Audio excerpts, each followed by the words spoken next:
बहुत बहुत स्वागत। आप देख रहे हैं मथुरा हलचल न्यूज। आइए बढ़ते हैं आज की ताजा खबरों की ओर। धर्मनगरी मथुरा में जैन समाज द्वारा परम पूज्य आचार्य श्री 108 सुरत्न सागर जी महाराज के चातुर्मास मंगल प्रवेश को लेकर सभी तैयारियां पूर्ण कर ली गई हैं। इस पावन अवसर पर कल यानी 1 अगस्त 2026 को शहर में एक भव्य और ऐतिहासिक शोभा यात्रा निकाली जाएगी, जिसमें बड़ी संख्या में श्रद्धालु भाग लेंगे। आयोजन के विस्तृत जानकारी देते हुए जैन समाज द्वारा आयोजित एक प्रेस वार्ता में पदाधिकारियों ने बताया कि कल 1 अगस्त की सुबह 7 बजे मंडी चौराहा से शोभा यात्रा का भव्य शुभारंभ होगा। यह शोभा यात्रा नगर के विभिन्न मार्गों से होती हुई निकाली जाएगी। श्री दिगंबर जैन चौष्टी मंदिर कृष्णा नगर पहुंचेगी और प्रांगण में ही 108 सुरत्न सागर जी महाराज का चतुर्मास मंगल प्रवेश संपन्न होगा। आयोजकों के अनुसार शोभा यात्रा में धर्मध्वज, स्काउट बैंड, श्रवण ज्ञान, भारती बैंड और विभिन्न भजन मंडलियों की मनमोहक प्रस्तुतियां मुख्य आकर्षण का केंद्र रहेंगी। यात्रा के दौरान श्रद्धालु पारंपरिक वेशभूषा में सज धज कर भक्ति भाव के साथ आचार्य श्री का स्वागत और अभिनंदन करेंगे। प्रवेश के पश्चात श्री दिगंबर जी चौसाटी मंदिर परिसर में आचार्य श्री मंगल प्रवचन, धर्म सभा एवं विभिन्न धार्मिक आयोजनों का भी किया जाएगा। जिनेंद्र जैन शास्त्री।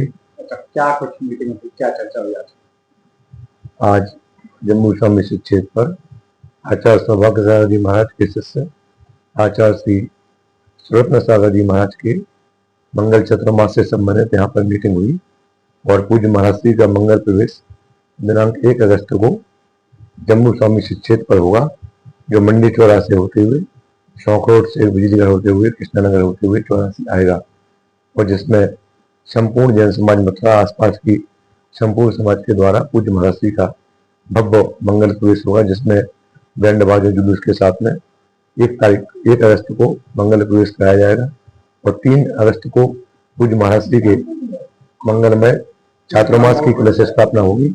पूज्य महाराज श्री का मंगल चातुर्मास जम्मू स्वामी सिद्ध क्षेत्र मथुरा चौरासी पर होना निश्चित हुआ है।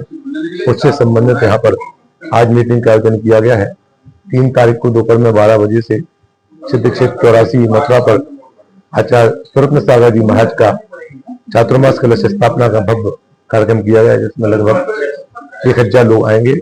आसपास की मथुरा, आगरा, दिल्ली आदि और भी अनेक जगह से लोग श्रद्धालु आकर के और इसमें सम्मिलित होंगे। पूज्य महाराज श्री का दिगंबर संतों का चातुर्मास जीव दया के कारण से वह 4 माह तक एक स्थान पर रह करके और धर्म की साधना करते हैं। इस उद्देश्य से चातुर्मास का कार्यक्रम किया जाता है। इस उद्देश्य को लेकर के आज यहाँ पर 6 पर प्रेस वार्ता रखी गई थी कि 1 तारीख को प्रातः 7:30 बजे पूज्य महाराज जी का मंगल प्रवेश और 3 अगस्त का कलश स्थापना का कार्यक्रम रहा है। यहाँ पर श्रद्धालु मथुरा के अलावा दिल्ली से, बॉम्बे से, भरतपुर, अलीगढ़, हाथरस और भी जितने भी जगह है लगभग 50 स्थानों से श्रद्धालु आकर के मंगल प्रवेश में सम्मिलित होंगे। हाँ, 1 तारीख को तो लगभग 500 लोगों के आसपास होंगे और 3 अगस्त को लगभग 2000 लोग के आसपास यहाँ पर श्रद्धालु आकर के कार्यक्रम में सम्मिलित होंगे। समापन इसका दीपावली के पश्चात में, जैसे ही दीपावली का समापन होता है उसके अगले दिन चातुर्मास की समापना की जाती है और इसमें मुख्य जो कार्यक्रम है दिगंबर जैन तीर्थ क्षेत्र कमेटी जो जैन समाज की बहुत बड़ी संस्था है, इसका जो भारतवर्षीय राष्ट्रीय स्तर पर जो कार्यक्रम होगा वह 21 और 22 अक्टूबर को किया जाएगा, जिसमें लगभग देश और विदेश से भी लगभग 5000 श्रद्धालु आकर के सम्मिलित होंगे। महान महोत्सव जिस कमेटी की स्थापना तीर्थ क्षेत्र कमेटी की स्थापना जम्मू स्वामी क्षेत्र मथुरा में ही की गई थी, उसके 125 वर्ष पूर्ण होने के उपलक्ष्य में यहाँ पर उसका आयोजन 21 और 22 अक्टूबर को रखा गया। बात की जाए, आज जब से युवा की जिंदगी में इंटरनेट आ रहा है, जब से युवा धार्मिक कार्य को भूलते हैं, क्या कुछ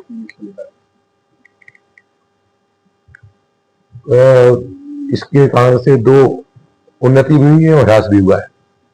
सबसे बड़ी बात की कि हमारा जो युवा पीढ़ी है, जो नाबालिग बच्चे हैं, वह इसके आने से दुरुपयोग ज्यादा हो रहा है, सदुपयोग कम हो रहा है।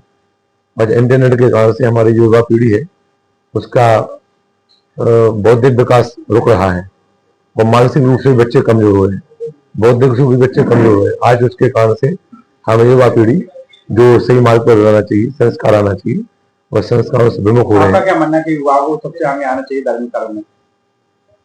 युवा ही हमारे देश की रीढ़ की हड्डी है। जिस प्रकार की रीढ़ की हड्डी से व्यक्ति का शरीर चलता है, जीवन चलता है, वैसे ही हमारे देश में भी युवाओं का बड़ा महत्व है।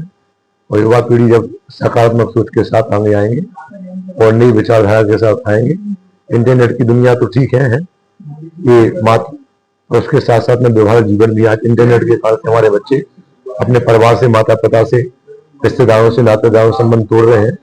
आज की शिक्षा की नीति में जहाँ पर इंटरनेट के कारण से बच्चे नई नई बातों को सुनकर के डिप्रेशन का शिकार हो रहे हैं, तो धर्म उनके जीवन में एक नया बिंदु है। ये धर्म के कारण से बच्चे अपने जीवन को समझेंगे और कम से कम ये जो घटनाएं घट रही हैं आज वर्तमान में युवाओं के साथ में, वो घटनाएं बचेंगी। यदि वे धर्म से जुड़ते हैं तो उनके जीवन में भी उनका शारीरिक विकास भी होगा, मानसिक विकास भी होगा और आर्थिक विकास भी होगा। तीनों विकास में भी कोई सहकारी कारण है, उसका नाम है धर्म।